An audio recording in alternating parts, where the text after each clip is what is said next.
animation brought to us by the people behind the Lego Movie and Spider-Man Into the Spider-Verse, which you know is code for Phil Lord and Christopher Miller. Basically, the gist of this movie is we have this young girl named Katie Mitchell. She's this weird, quirky, kind of out there girl. She loves filmmaking. She's about to go to film school, and she kind of feels like the black sheep of her family. In particular, where she's got a very odd relationship with is her dad. They're very different people. Like, Katie is completely into filmmaking and all things that are technology, particularly with her phone, and her dad is almost anti-technology.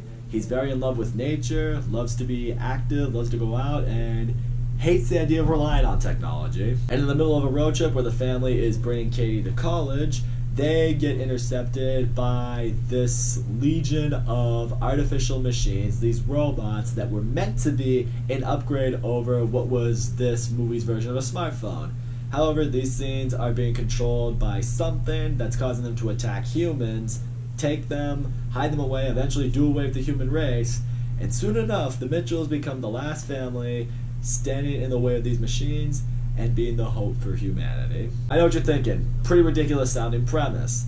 But the thing is, I've learned to stop doubting Phil Lord and Christopher Miller. They just take premises of movies that sound ridiculous or movies that look like they're not going to be very good, and they just find a way to make them work and give you the perfect family movie. And yeah, once again, these two guys are just proving that they are masters at that. They take a very ridiculous, silly premise, and they turn it into an awesome family movie.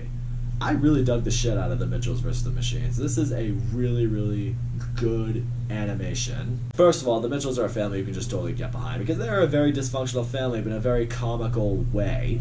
You know, you have this dad that's trying to, like, you know, be the leader of this family, try to keep them, you know, under his control in a way that he's going to set them on the right path, but, you know, his wife, his kids, they're so hell-bent on their technology that it's hard for him to do that, so he doesn't really see eye to eye with them, especially with Katie. They're just really weird. They have all these different quirks, and it's seeing them take on this apocalyptic setting where they gotta save humanity.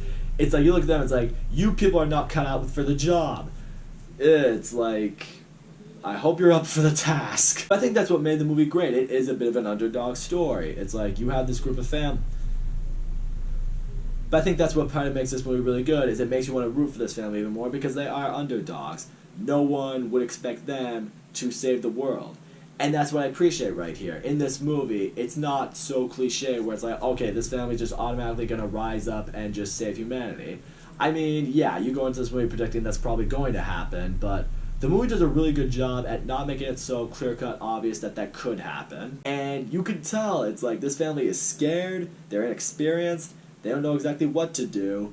They just have no choice but to do it. It's always great to see movies where characters have to rise above their comfort zones to get something done. You see that a lot here. I feel like if you want any family movie to be really good, you have to bring the laughs. You gotta be funny. You gotta have humor that everyone's gonna get behind. And I think this movie really does that. Are some of the jokes childish? Yeah. Are some of the jokes silly? Yeah. But they do have jokes that are meant for more of an older audience, like the kind that adults are probably gonna get more than kids.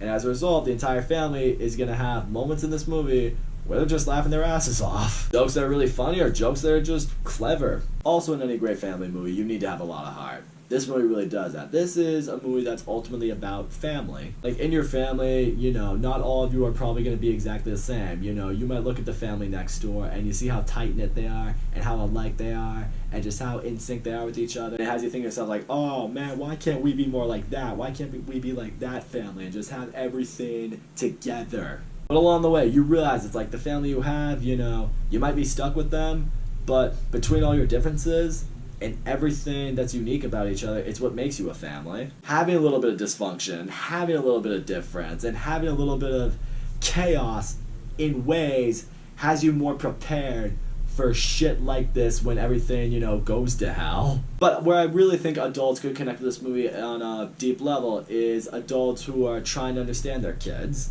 You know, we all maybe assume that when we have kids, they're going to be just like us, and they're going to love all the things that we love, and they're going to share our passions. And you might hope for that, but along the way, your kid's going to grow up, and they're going to have a mind of their own. They're going to have interests that they like, the kind you may not be totally on board with necessarily, things that you weren't really interested in. And as a result, it can put a strain on the relationship between the parent and the kid. But along the way, you finally learn to understand each other better. You learn, what each other's passions are and what makes them what they are as people and why they hold those things so close to them and the sacrifices that people are willing to make for each other because they love each other. It definitely brings forth a lot of really heartfelt moments that just can connect with everyone. If you've been in a family, you'll relate to this movie. The animation in this movie is also really good. It's like, is it as beautiful as I would say maybe Pixar? No, but it's really good animation in its own style. And that's what I've always appreciated. Phil Lord and Christopher Miller, when they make animations, you can't really compare anything to them. They've got very original just ways of designing their movies. I think that's what makes them special. And the action when it goes down in this movie, it's a lot of fun. It's actually really enjoyable. It's a lot of seeing what the family's capable of doing. And it leads to some funny moments along the way. Even moments that actually can get you pretty amped up. I was impressed with how much I was having fun with this movie when the action was going down. I also really love the underlying message that's in this movie. It's basically a representation to how much we are controlled by technology. I speak for myself when I say this. I'm on my phone all the time. Whether I'm watching a video or I'm reading something or I'm just checking social media, I spend a lot of time on my phone, and a lot of us do that, whether it's on our phone or on our computers or watching TV. Our lives are run by technology. I think we could all admit in this world that we wouldn't be able to survive if we didn't have it. And the movie does such a good job at showing it's like technology has controlled us so hard for so long that eventually it could just lead to us, being reduced to, I don't know, how do I say this? Devolving in such a way. It's like we become so reliant on it that we can't function without it. Like, what happens if the power goes out, the Wi-Fi goes down? Like what do you do? We all become so dependent on it. We don't know what we do. We revert to cavemen. And that's what I appreciate seeing with the dad in this family in particular. He hasn't let technology run his life. And so when situations like this go down, he's a little bit more prepared. And that's what allows him to step up and be the leader to his family he's supposed to be.